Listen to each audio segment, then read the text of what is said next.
So hi! Welcome and welcome back to my YouTube channel, and for today's tutorial, ituturo ko sa inyo kung paano nga ba mag-update ng Messenger app ngayong 2025. But first, can you subscribe to my channel and don't forget to hit the subscribe button and the bell to notify you for my new updates. And if you want to learn more, just keep on watching and let's start.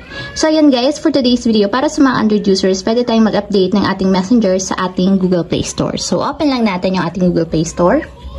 And then, pagka-open guys, mula dito sa pinakang homepage ng ating Google Play Store, pumunta lang tayo sa search bar or itap natin yung search.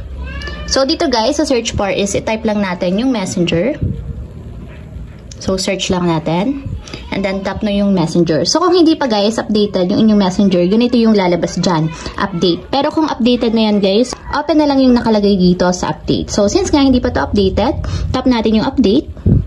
And wait natin guys hanggang sa matapos ma-install. So ayan guys, after ma-install, tap na natin yung open para directly mapunta tayo sa pinakang applications. And ayan guys, kung mapapansin nyo, may bago ng update or may bago ng settings na nadagdag sa ating Messenger app.